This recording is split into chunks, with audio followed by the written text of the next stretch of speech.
So I want to talk about Myles Garrett and how there are people who think that Myles Garrett could potentially be getting traded mainly because the Browns reworked his contract, and because they reworked his contract, the contract is more tradable. There's some people who think that the reason why they did it is so that the contract was more tradable, and I just don't think that's the reason why they did it. I don't. I think the reason why they did it is because it was probably better on their salary cap. That's why they did it. I don't think they did it so that it was easier to trade Myles Garrett, because I'm going to be 100% honest with you guys. I don't believe the Browns should trade Myles Garrett. I think the Browns are a lot closer than people want to give them credit for. I think they have a very solid roster. They need to work on the offensive side of the ball. There's no ifs, ands, or buts about it. There's questions about the quarterback position, right? But when you look at this team, Harold Fannin Jr. looks like he could be a potential superstar at the tight end position. Jerry Jeudy is a very solid receiver. If they draft a receiver in the draft to go along with him, now you're cooking with something. They're probably going to take offensive line in this draft. They're going to try to improve their offensive line through the draft. They already have Quinshon Judkins. They have a defense that's ready to compete. I think if this team can get C- quarterback play, this is a team that can actually make the playoffs next year. I think that their 2025 draft was that good. They added so much talent through that draft that I think this roster is an extremely solid roster if they can get good play, even below average play out of the quarterback position. If they could get better than what they had last year, this team, I think, will have a chance to compete in the AFC North. That's just how I feel about this team. And you're not going to sell me that this team has a chance to compete if Myles Garrett is on another team and they trade him. Like, there's people who think that the Browns are going to tank next season so that they can go get Arch Manning or one of these other quarterbacks. The Browns aren't going to be that bad of a football team. I don't see that happening. Like, if you're drafting number 1 overall, do you realize how bad of a football team you have to be drafting number 1 overall? You have to be bad on the offensive side of the ball, on the defensive side of the ball. You have to have pretty much no good qualities about your football team. You are the worst team in the league if you're drafting number 1 overall. In no world are you telling me that a team that has the pieces that the Browns have on both sides of the ball. Yes, you wonder about the quarterback position. There's some other places that they need to improve on. You want them to improve on their offensive line. You want them to get another weapon, sure. But their defense is flat out loaded. You do not pick number 1 overall if you have a defense like the Cleveland Browns do. And they're young too. Like, they have some really young pieces on this team that are going to continue to ascend on both sides of the ball. Mason Graham, Carson Schwezinger, Harold Fannin, Quinshon Judkins. Like, so many solid pieces they have on this team. And I think last year, what they did with that trade for the number 2 overall pick, where they traded with the Jacksonville Jaguars, man, like, that was such a good trade because they traded back, and Travis Hunter, like, let's just be honest with ourselves. So far, he has not proven that he is worth the number 2 overall pick. They stepped back. They got a player that they really liked in Mason Graham. They're going to have another first-round pick this year. They can draft a receiver. They could draft an offensive lineman, maybe if they want to double down on offensive line. They could do so many things, and they could even take that number 6 pick overall. Dallas has pick 12.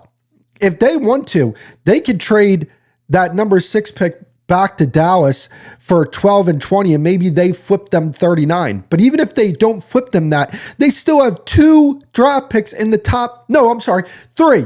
3 draft picks in the top 40 of this draft. And when you look at this draft and you look at the talent in this draft, from picks like 15 to 50, the difference between those players are not that drastic.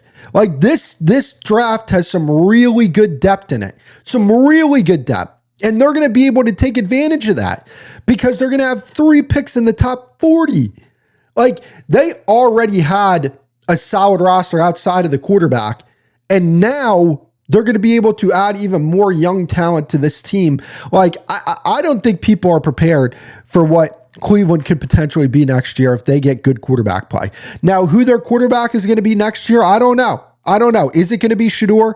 Is it going to be Deshaun Watson? Is it going to be Dylan Gabriel? Can you depend on those guys giving you at least C- quarterback play? I don't know about all that. How is Todd Monken as a head coach? Got to ask that question as well. Like that is something that you need to, you need to wonder. But as an offensive play caller, that guy has had some really good offenses with Baltimore. So I don't know. I'm a lot higher on the Browns than other people are. I think they're going to have a really good draft. I think they're going to find a way to get even more picks in the top 40, maybe, right? Like maybe not in the top 40, but in the first 2 rounds, I think they're going to try and find a way to do that.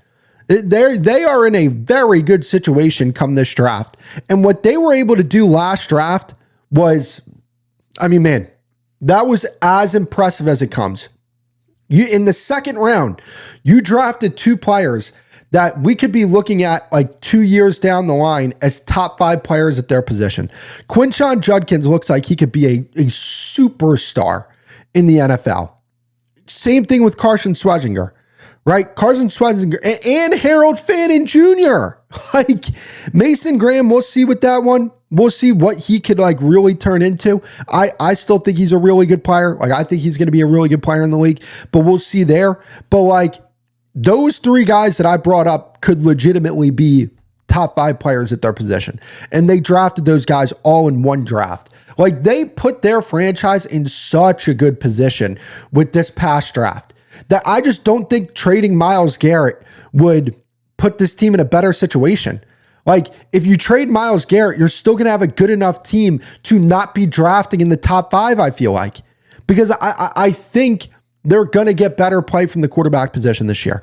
I don't know how much better, but I think it's going to be better. And I think their offense overall, from a personnel standpoint, is just going to be better.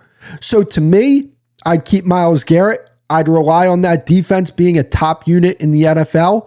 And see, it's funny because them and the Cowboys are like the opposite team, right?